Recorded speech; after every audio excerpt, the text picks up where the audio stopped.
Bonsoir à toutes et à tous. À la une de l'actualité béninoise ce soir, séance de sensibilisation sur les cas d'accidents liés à l'imprudence de certains usagers de la route à l'approche des fêtes de fin d'année. L'initiative émane du Centre national de sécurité routière. Elle vise à réduire au mieux la sinistralité sur les routes. Les détails dans un instant. Célébration des 20 ans d'existence du Code des personnes et de la famille au Bénin, l'association béninoise de droit de la famille a convié les spécialistes de la question à travers un colloque qui s'est ouvert ce mercredi à Cotonou. Les travaux portent sur les défis du Code 2 décennies après.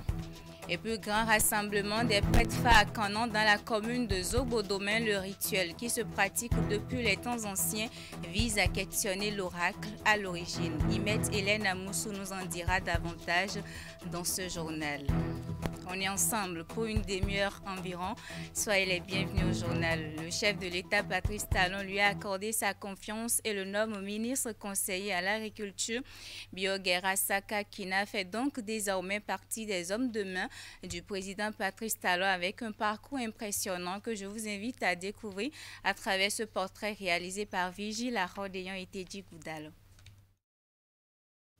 De par son engagement dans l'enracinement de l'Union progressiste Le Renouveau dans la première circonscription électorale et son travail acharné en faveur de la promotion des actions du président Patrice Talon, la nomination de Saka Kina Bioguera est une façon pour le chef de reconnaître sa fidélité.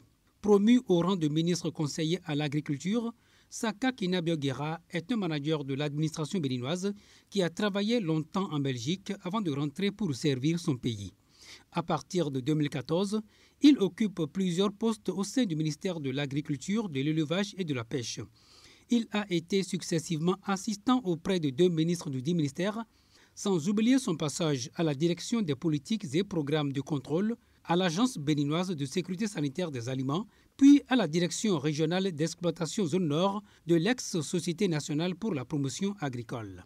En mars 2015, il est élu au conseil communal de Kandi à l'issue des élections municipales et locales.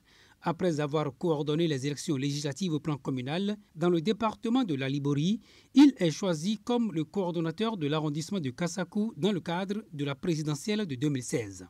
Il a été cofondateur d'un mouvement dénommé JAD, Jeunesse de la Liborie pour le développement et l'émergence. Saka Kina Bioguera est né à Ouenou le 3 janvier 1976. Son feu père, Abdel Aziz Jérôme Saka Kina Guesséré, était un homme d'État qui avait occupé les plus hautes fonctions du pays.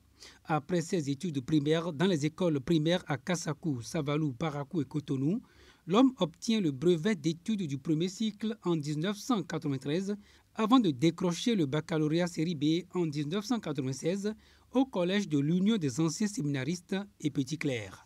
De 1996 à 1997, il s'inscrit à la faculté des sciences juridiques, économiques et politiques de l'Université nationale du Bénin. En 1998, il poursuit ses études supérieures à l'Institut de formation des cadres pour le développement à Bruxelles en Belgique, où il décroche un diplôme en management des projets en 2001. Il passe en 2003 un diplôme complémentaire de second cycle en pratique de la négociation à l'École supérieure de communication et de gestion à Bruxelles. Il obtient plus tard, en 2008, un diplôme de troisième cycle en management des systèmes d'entreprise de l'École d'ergologie à l'Université libre de Bruxelles et de la Chambre de commerce et d'industrie de Bruxelles. Dans sa posture de député suppléant à l'Assemblée nationale, il occupe aujourd'hui le fauteuil du chef de l'arrondissement de Kassakou.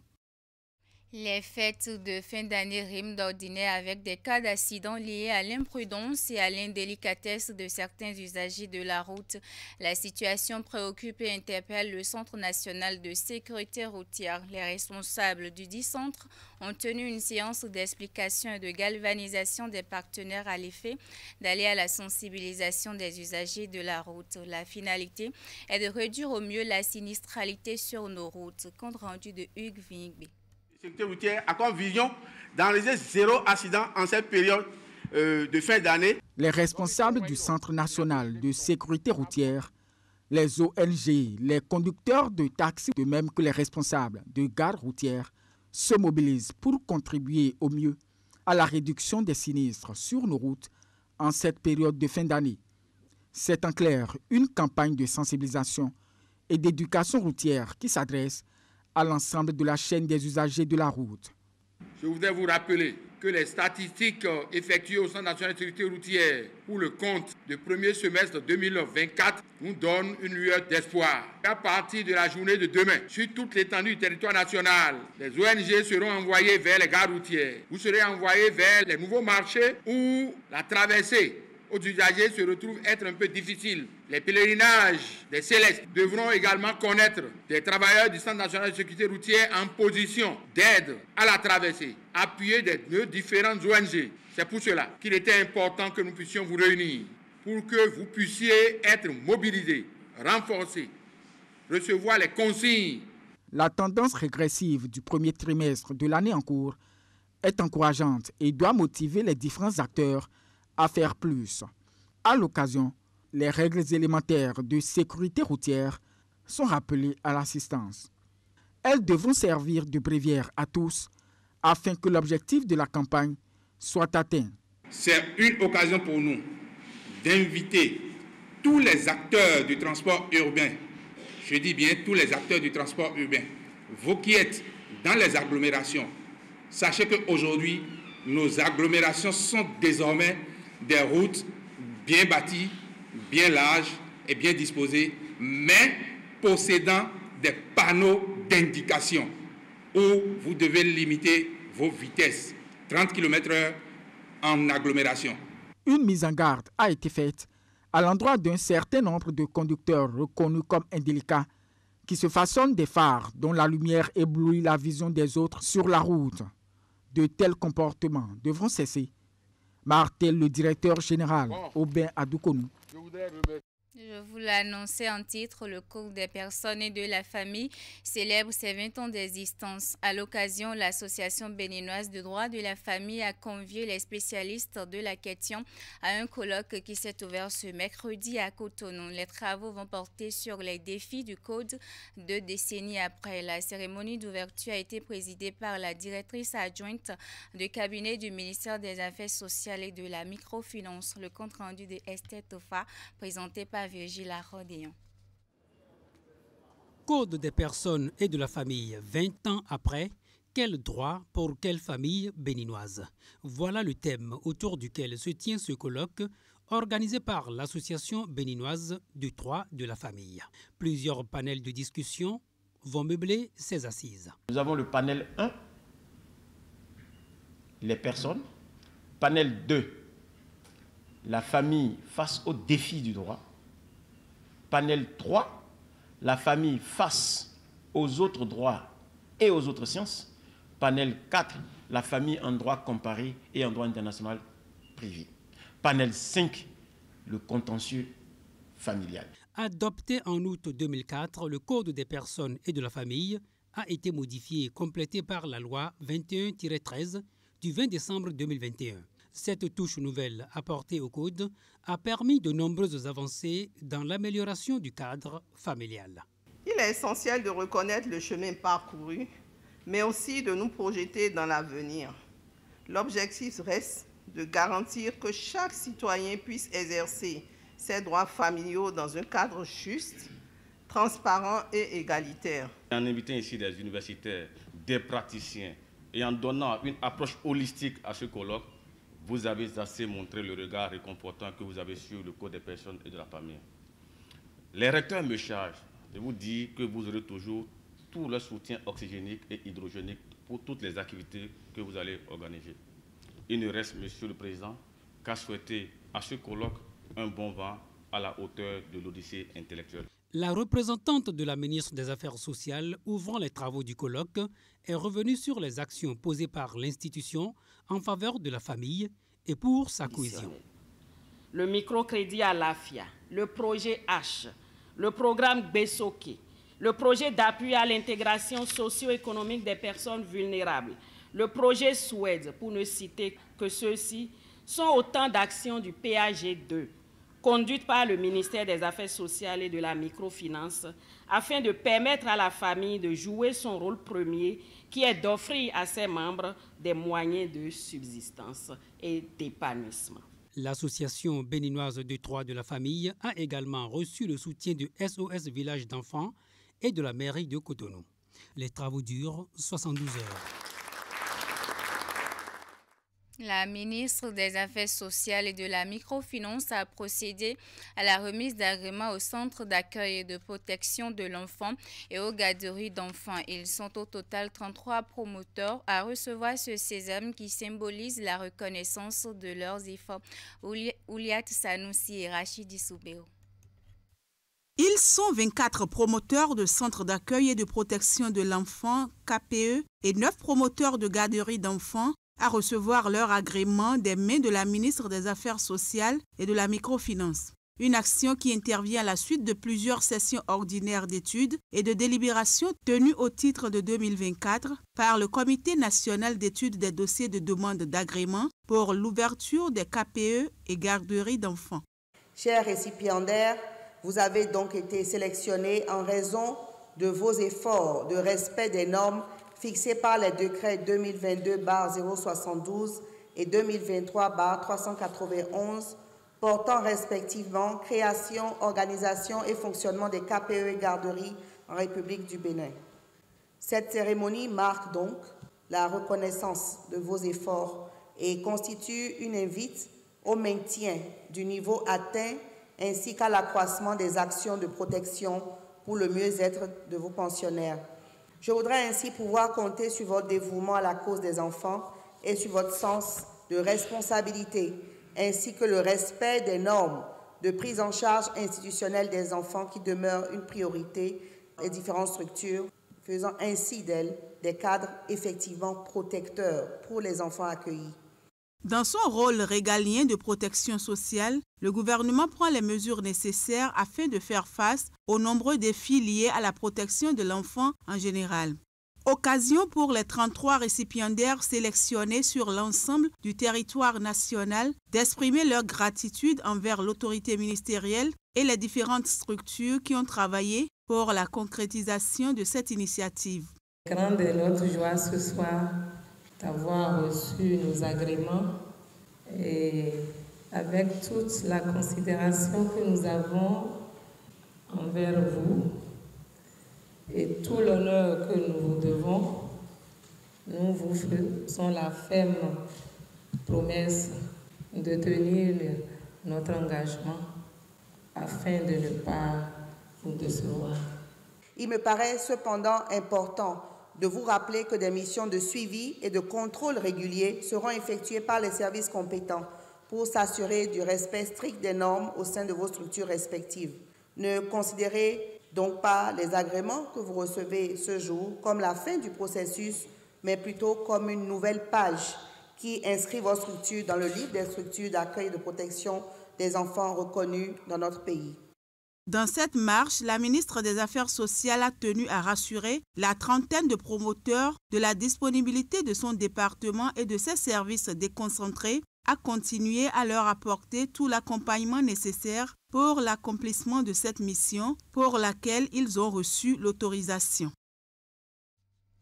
Financé par le ministère du Commerce de la République populaire de Chine et conjointement avec l'Institut Polytechnique Ningbo en partenaire du ministère de l'Enseignement technique, la formation des enseignants en informatique a pris fin. Au terme de celle-ci, plusieurs enseignants administratifs sont repartis avec des certificats. Plus de précisions avec Jules Eto et Elvis Tonocoin. Cette remise de certificats à 60 enseignants administratifs consacre la fin de 30 jours de formation sur la programmation en langage du Python et par ailleurs les réseaux informatiques et les technologies de communication. Elle est lancée depuis le 18 novembre 2024 par le ministère du Commerce de la République populaire de Chine. À l'issue de celle-ci, les bénéficiaires en sortent plus requinqués. Grâce à cette initiative, tous les participants ont appris à chercher en langue chinoise et non seulement nous avons acquis de nouvelles connaissances dans notre domaine, mais aussi nous connaissons quelques notions de la culture chinoise et leurs méthodes de travail très appréciées de tous. Le gouvernement du Bénin, en vue de moderniser l'éducation en général, a engagé plusieurs actions, notamment l'élaboration et l'opérationnalisation du plan stratégique du secteur du numérique. Les enjeux et les défis de ce secteur sont grands et le ministère des enseignements secondaires techniques de la formation professionnelle s'y attelle dans le cadre de la mise en œuvre de la stratégie nationale de l'UFTP, avec désormais l'intégration des TIC et du numérique dans tous les programmes de formation de l'UFTP en vue d'améliorer l'employabilité des jeunes, faciliter leur insertion professionnelle et répondre aux exigences du marché du travail. L'atelier de Lupin va offrir beaucoup d'opportunités pour la coopération en domaine de formation professionnelle. Et j'en suis sûr, il aura un futur promis, mais il doit avoir encore de travail. Une coopération surtout entre deux parties. J'ai la confiance. Cette initiative de la partie chinoise à l'endroit des formateurs du lycée d'Akasato s'inscrit dans le cadre des relations bilatérales de vieille date entre les deux pays. Elle résulte également des nombreuses actions de modernisation promises par le président chinois au sommet du Forum de la coopération Chine-Afrique. Toujours dans l'enseignement avec la réception et mise en service officielle des infrastructures réalisées dans le cadre du projet Sciences Soutien à l'enseignement secondaire.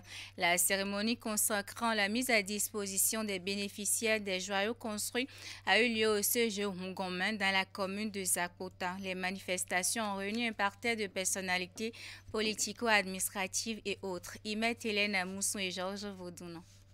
Érigé au collège d'enseignement général de Rongo, mais dans la commune de Zakota, voici l'une des réalisations du projet SENS, soutien à l'enseignement secondaire. C'est l'un des 137 modules de 4 salles de classe et 274 blocs de latrines à 4 cabines construits entre 2022 et 2024 sur financement de l'Agence française de développement AFD. Les joyaux viennent d'être officiellement réceptionnés et mis en service au grand bonheur de tous les bénéficiaires. Ces joyaux destinés à faciliter les cours aux apprenants et aux enseignants vont certainement contribuer à l'amélioration des résultats de ces élèves aux différents examens de cette année. Plus qu'un bénéficiaire, nous sommes également les garants du bon usage de ces infrastructures. Ces nouveaux locaux, modernes et fonctionnels, vont considérablement améliorer notre capacité d'accueil et permettre d'offrir un environnement plus adapté aux besoins et exigences actuelles. Au nom de ces milliers d'âmes innocentes, de leurs parents, des enseignants et des chefs d'établissement, je tiens à remercier tout particulièrement le gouvernement à travers notre ministère de tutelle et l'Agence française de développement pour leur soutien indéfectible. À l'image du CG Rongo, mais dans le Zou, de nombreux autres établissements des départements du Borgou à Libori, Colline et Louémé Plateau se réjouissent de la construction de ces infrastructures également équipées. Les travaux prennent en compte certains aménagements de terrains de sport dans plusieurs collèges. Ils sont réalisés avec l'accompagnement d'autres structures comme l'Agence pour la construction des infrastructures du secteur de l'éducation assise, les directions générales du financement du développement de l'habitat et de la construction, sans oublier le maître d'œuvre. Nous encourageons donc toutes les parties prenantes, autorités locales, équipes éducatives et communautés, à veiller à un usage et une maintenance adaptés, en particulier pour le bloc de latrine. Cette journée est également une occasion de réaffirmer l'engagement de l'AFD à poursuivre ses appuis pour une éducation inclusive et équitable. Chers élèves, chers enseignants, vous êtes les véritables bénéficiaires de ces joyaux qui, à partir de cet instant même, vous offrent d'emblée de meilleures conditions d'enseignement et d'apprentissage. Aussi constitue-t-il une grande motivation pour un enseignement de qualité et de meilleure performance. Je vous invite donc à vous associer à moi pour remercier l'AFD, qui n'est pas seulement un partenaire financier, mais aussi et surtout nous accompagne techniquement. Pour les nombreuses doléances formulées à l'occasion, le ministre et les partenaires, tout en soulignant la pertinence, disent avoir pris bonne note. Ils ont rassuré de la prise en compte déjà de certaines dans la mise en œuvre du même projet. Les autres feront objet d'études en vue de leur satisfaction dans un bref délai. Toute chose qui contribuerait à l'amélioration de l'environnement scolaire et la poursuite du renforcement du système éducatif au Bénin. Grand rassemblement des prêtres à Canan dans la commune de Zogbo-Domain. L'initiative soutenue par le Comité national des rites vaudous a été l'occasion de questionner l'oracle à l'origine. C'est un rituel qui se pratique depuis les temps anciens que les organisateurs s'évertuent à perpétrer. La rencontre a réuni en plus des prêtres Fa, bien d'autres invités venus d'ici. Et d'ailleurs, on retrouve à nouveau Imet, Hélène Amoussou et Georges Vaudounan. Le site grouillait de monde ce samedi à Kanatota, dans la commune de Zogbo-Domain. Prêtres, Fa, sommités des cultes endogènes, majestés et autres se sont donné rendez-vous afin de sacrifier à une vieille tradition. Le rituel qui nous a amenés ici aujourd'hui est un rituel que l'on appelle Fayi, c'est-à-dire un rituel de retour aux origines, du retour du Fa aux origines pour qu'il puisse apporter une parole pour les Bokono, les prêtres du Fa, c'est-à-dire les Babalao. C'est donc un rituel qui concerne les Bokono, pas plus.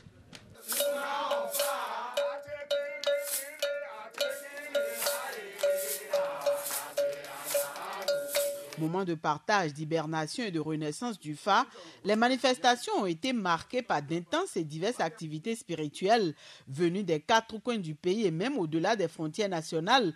Le public circonstanciel a eu droit à l'exécution de chants et danses, des rituels de libation, prières, invocations, puis la consultation de l'oracle. Le message de ce dernier à l'endroit des prêtres Fa est porteur d'espoir.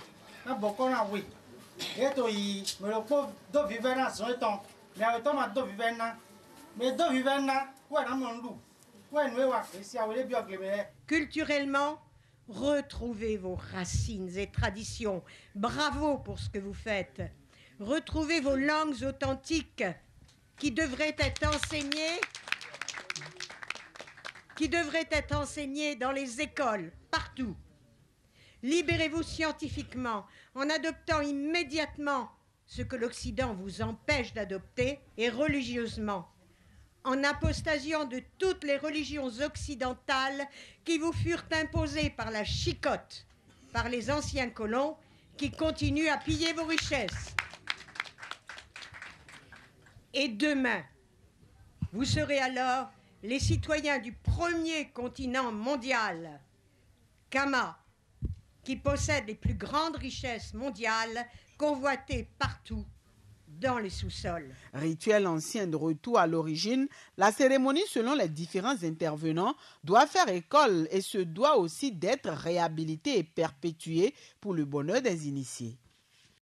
On finit avec la célébration de la 5e édition des retrouvailles des fils et filles du village Chonti dans la commune de Semepodi. Nous sommes là dans le département de l'Ouémé. Il était question de brassage, mais aussi de réflexion pour le développement de cette localité où beaucoup de choses manquent à l'épanouissement des populations. Reportage. Dans la joie et l'allégresse, les fils et filles du village de Tchonvi, commune de Semepodi, rendent grâce à Dieu pour leur avoir permis de se retrouver une nouvelle fois pour la célébration de leur fête identitaire dénommée Tchonvi Hui.